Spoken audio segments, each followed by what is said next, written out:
जय श्री राम। हर हर गंगे, नमामि गंगे, ओम नमः शिवाय। सभी भक्तों को जय श्री राम। प्रयागराज महाकुंभ 2025 के बारे में हम इस वीडियो में चर्चा करने वाले हैं। हम वाशिम जिला पतंजलि योग परिवार के कुछ सदस्य प्रत्यक्ष रूप से मौनी अमावस्या को स्नान कर करके वापस आए हैं। क्या इस महाकुंभ में हो चुकी दुर्घटना को टला जा सकता था? क्या इसके पीछे कौन जिम्मेदार है या किसकी किन किन की जवाबदारी है? इसके बारे में हम इस वीडियो में चर्चा करने वाले हैं। तो क्या वास्तव है, क्या सही है, क्या गलत है, किन किन की जवाबदारी है, इनके बारे में हम चर्चा करने वाले हैं। मित्रों, भारतीय वैदिक सनातन परंपरा यह हमारा गौरव है, यह हमारी वैभवशाली परंपरा है, यह हमारी वैदिक परंपरा है। जैसे तीर्थाटन करना, पर्यटन करना, जैसे ही मंदिरों में भक्ति करना, जाना, भगवान को पूजना, अर्चना, जो भी हमारी संस्कृति है उसका हम पालन करते हैं। उसके प्रति हमारी श्रद्धा, आस्था, विश्वास, निष्ठा, भक्ति, ज्ञान, ये सब परंपराएं हैं। ये हमारी वैदिक कितने सालों से यह चली आ रही है और उसके हम अभिभावक हैं और उसे हमें आगे भी चलाते रहना है। ये जवाबदारी हम पर है। तो 144 साल के बाद, जैसे कि 12 साल के बाद हर उस पावन तीर्थ पर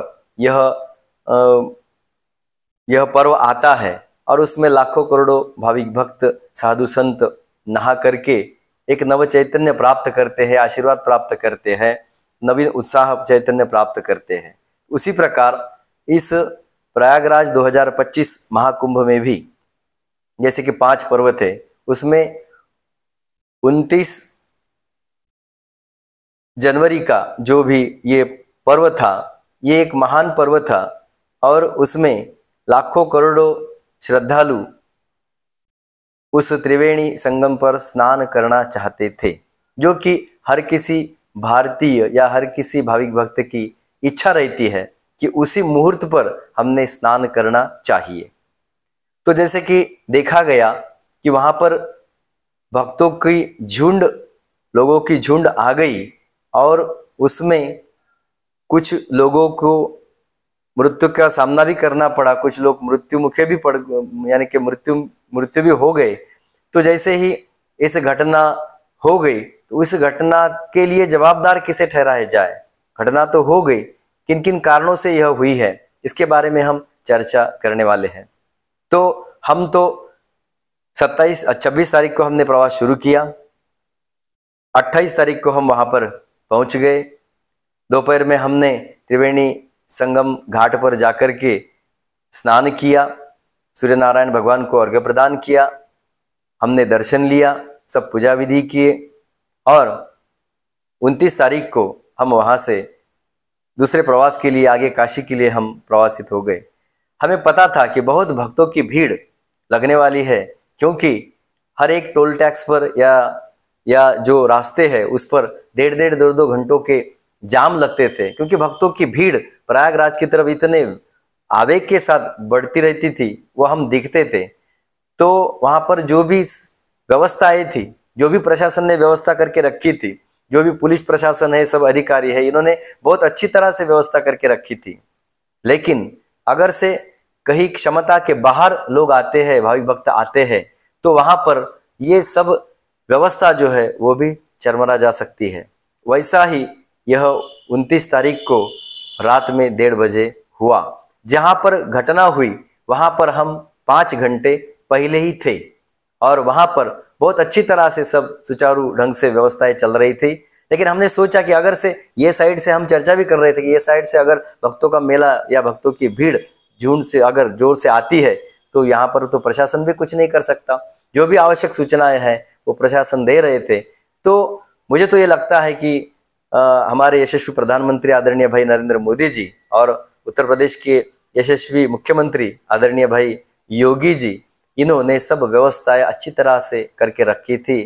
लेकिन हमें भी कुछ स्वयं प्रेरणा या स्वयं शिस्त में उसमें कुछ तो भी सुधारना लेकर के जाना होना है या जाना होना था।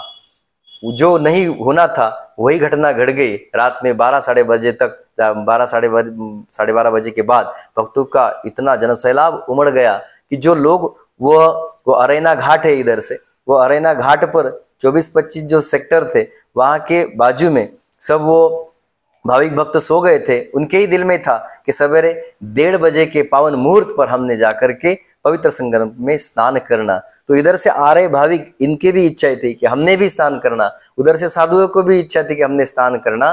तो इसी वक्त वहां पर एक खलबली मच गई, कुछ अफवाहें वहां पर निकल के आ गई और सब वहां पर की जो व्यवस्था है वो सब चरमरा गई और जो नहीं होना था वह घटना वहां पर घट चुकी। तो इन घटनाओं को हम सावधानी या सावधानता के साथ टाला जा सकता है, क्योंकि जहां पर इतनी भीड़ लगती है तो जैसे प्रशासन ने तो हमें 12-15 किलोमीटर के बाहर ही हमारी पार्किंग लगा करके हमें पैदल मार्ग से हमें प्रशस्त किया था और वही मार्ग से हम गए भी थे।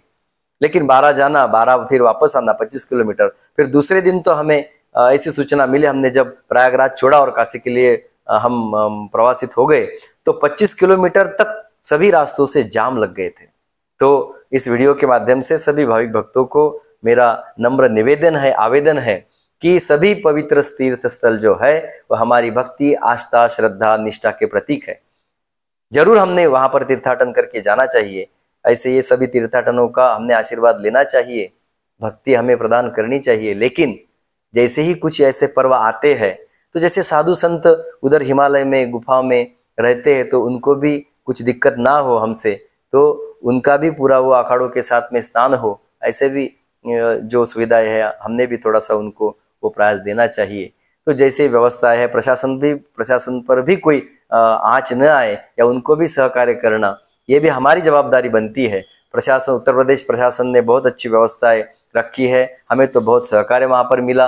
और फिर वहां पर से जो अरैना घाट पर से उधर जाने के लिए जो व्यवस्थाएं बनी थी, जहां पर सेक्टर 1 से लेकर के 16, 17, 18 सेक्टर, जहाँ पे पूरे जो संत महामंडलेश्वर वगैरह है उनके अखाड़े जैसे नागा साधु वगैरह जो अखाड़े हैं वो सब अखाड़े वो साइड से उनकी व्यवस्था रखी गई थी। तो हमारे भक्तों की भीड़ उधर भी जाने का प्रयास कर रही थी तो प्रशासन ने रोक दिया, क्योंकि उनके जो प्रोग्राम से उसमें कुछ बाधा न आए। तो ऐसे 144 साल के बाद में आए हुए इस पर्व में बहुत भारी भक्तों की भीड़ है।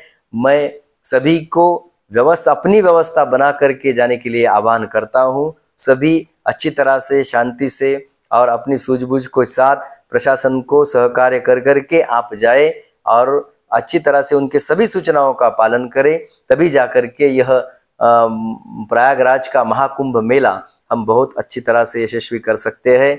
तो इस वीडियो के माध्यम से सभी भाविक भक्तों को मेरा यही आह्वान है कि किसी अफवाह या किसी बाकी की बातों के ऊपर ख्याल न देकर अपनी व्यवस्थाएं बना करके सुचारू रूप से इस पवित्र महाकुंभ प्रयागराज में आप जाए। अभी भी 2 पर्व बाकी है। 1.25 महीने तक चलने वाला यह महाकुंभ मेला अपनी व्यवस्था के साथ आप यशस्वी करें। सर्वशक्तिमान ईश्वर माँ गंगा, माँ यमुना, माँ सरस्वती आपको पूरा आशीर्वाद प्रदान करे, ऐसे मैं ईश्वर से प्रार्थना करता हूँ और यहाँ पर रुकता हूँ। बोलो जय श्री राम, हर हर गंगे, ओम नमः शिवाय, ओम नमः शिवाय, ओम नमः शिवाय। धन्यवाद।